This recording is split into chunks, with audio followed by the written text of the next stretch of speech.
Sa bisa ng isang warrant dinala sa NBI Cybercrime Division ang negosyanteng si Francis Leo Marcos. 2018 nang ilabas ng Baguio City RTC ang warrant dahil umano sa paglabag sa optometry law ni Marcos kaugnay sa kanyang mga optical mission. Ito ba yung nagpanggap na kamag-anak ni Marcos? Ako sila yung tanungin mo. May kamag-anak ba kayong Francis Leo Marcos? Wala. So ayun na nga mga kapatid, Norman Manggusin o mas kilala ngayon ng mga tao bilang Francis Leo Marcos, kakasuhan umano ni Pacman matapos bastusin ng kanyang ina na si Aling Junicia, kung saan sinabi pa ni Manggusin na masahol pa ito sa baluga. Ang video na ito ay pinakita ni MG o ni Maka, alam nyo na, at habang pinapanood ito ni Pacquiao, kumunot ang kanyang noo at halatang hindi nagustuhan ng pangungutya ni Manggusin sa ina nito. Kaya naman ang unang lumabas na salita kay Pacquiao nang marinig niya ito ay kakasuhan ko ito. Nakabibos ako. Pwede natin ang kaso. Ayan. Nakabibos ako. Pwede natin ang kaso. Ayan. Dito, nagpahaging si Pacquiao ng isang matinding salita, simple lang pero madiin. Kilala niya ba ako? It means mataas na tao ang binabangga ni Manggusin at hindi siya pwedeng mambastos ng kahit na sino, lalo na ang magulang ni Pacquiao. Kilala ba niya ako? Tanong ko siya, kilala ba niya ako? Yan siya dito.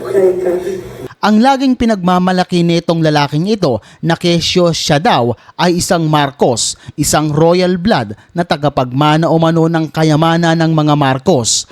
Pero hindi lahat ng iyon ay totoo at kanya lamang imahinasyon. Tama kapatid, lahat ng ito ay imahinasyon niya lang o sabihin na nating gawa-gawa. Hindi lang pangungutya ang ginawa ni Manggusin kay Pacquiao dahil ayon sa mga live nito noon na may utang pa umano si Pacquiao sa kanya na nagkakahalaga ng 30 million US dollar o mahigit kumulang 1,767 million pesos. Ganyan daw kalaki ang inutang ni Pacquiao sa kanya at nakademanda na ito at lalabasan na ng warrant. Ayon kay Pacquiao na kaya niyang tiisin ang mga batikos sa kanya.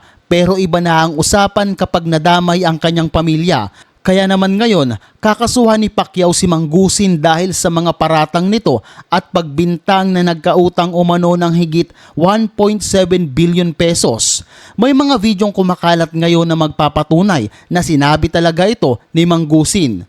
Ang mga kasong pwedeng isampa sa kanya ay ang mga sumusunod: cyber libel, grave oral defamation, slander by deed, unjust vexation, civil case for damage, violation of Safe Space Act, harassment, online harassment complaint.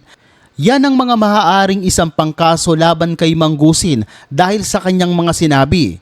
Ikaw kapatid, ano sa tingin mo ang meron sa taong ito kaya't bakit niya ito nagagawa?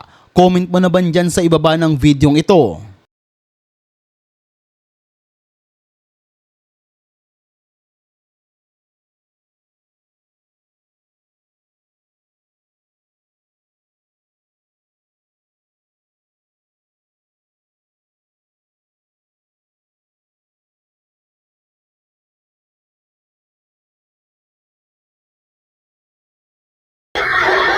Iyon lang yun. Ano?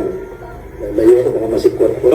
Baka masapok ko. Di ba swali dito? Wala may sagot. Ayan po yung sinabi niya. Kaya po ito si attorney together with Mark. Kaya po kami nagkakonnect.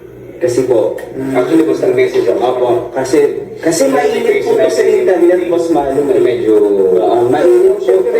Kinonect na po ako, tapos nag-usap po kami. Kasi nag-aalala ko yung sinabi mo noon. Gago kaya.